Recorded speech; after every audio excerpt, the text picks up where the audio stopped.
Hey guys, Jaybo785 coming to you today with Infectonator 2. This is a play-along video that we're going to be doing. It's pretty fun, like I said in my last video. Just make sure that you got plenty of time to play it because it is extremely addictive.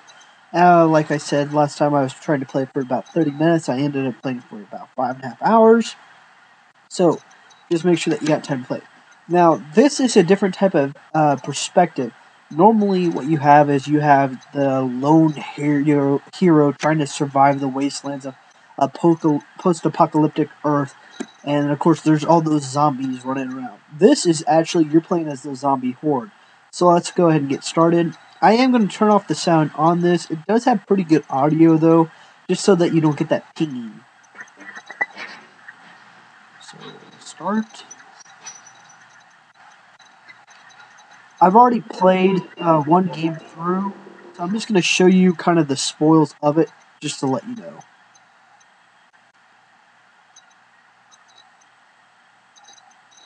As you can see that you have your world map here, okay?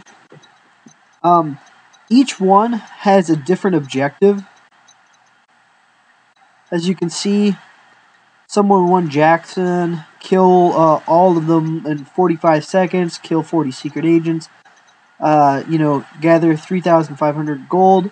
If you get all those done, then you get the little cross out of the map, okay?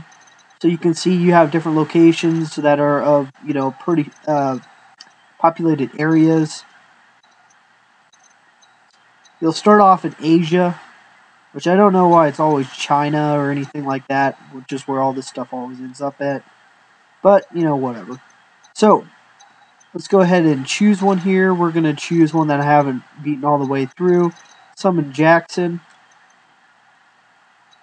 So, kill all 125 of these guys in, 45 seconds.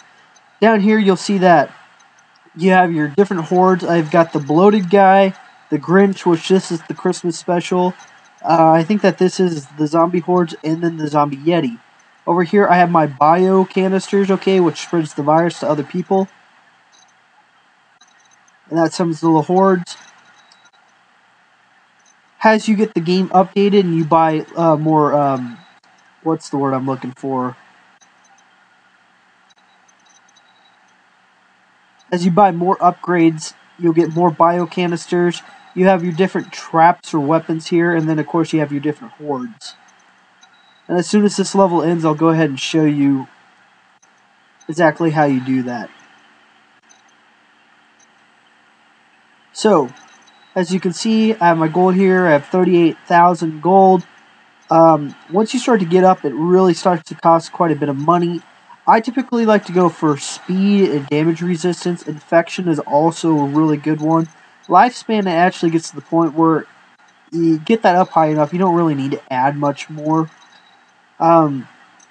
These are the really good ones. Of course, they're extremely expensive. I tend to try to upgrade my zombies before I get to these. Upgrading your coin magnet is just out of convenience. And then upgrading your bio one is very useful.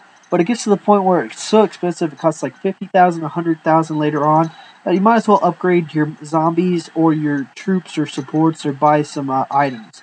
So looking at supports, you can see that you have your grenade. This is really useful. Sometimes you'll run into big monsters like Rambo, which is a guy that just literally machine guns down on your zombies.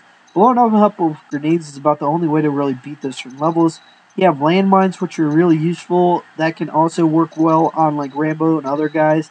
You have the slime or the acid that can be very useful. And of course the bio canister, which acts just like from before, a little bio upgrade here, which is very useful in some levels. You have your different zombies. You have your normal zombie. This is what you start off with. You have your brute. Il Kim Jong, which is kind of a play on North Korea. You have the Jackson unit, and I've already bought all the upgrades for these, but you can see then it upgrades their health, their attack, their special, their defense, and their speed.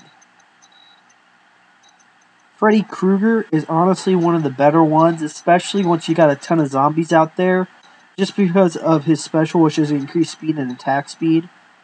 Jason's really good because it increases damage and armor. If you combo these two together, that can be very useful. I am not a big fan of Jigsaw, but his stats are actually quite big. His special is a bomb track. Zombie Rinald. To me, he looks like an evil Ronald McDonald. I don't quite get it. This is a burger trap. Then you have the coin elector. He'll grab coins if you're too lazy to move your fingers. You can see that their health on this is extremely high, and the speed is pretty good too. The bomber or the bloat explode and spreads virus when killed, which acts a lot like your little canister here.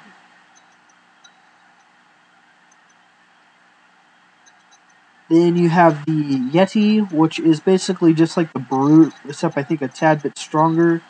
And then the Grinch, and he steals happiness. So, whatever the hell that may mean.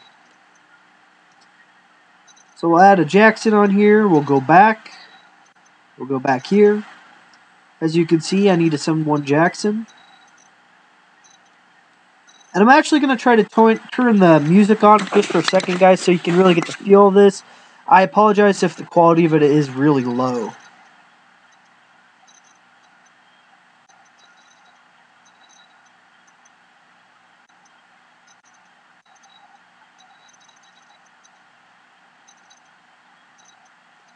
And so, as you see there, they do the little Michael Jackson Thriller walk, which I thought was pretty funny. And this game is just full of little Easter eggs like that that really make it worthwhile.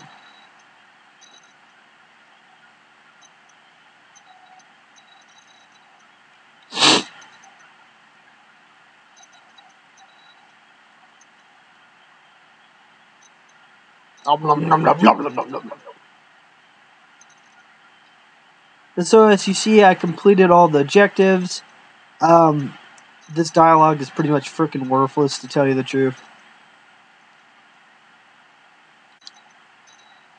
And now we have another little bomb.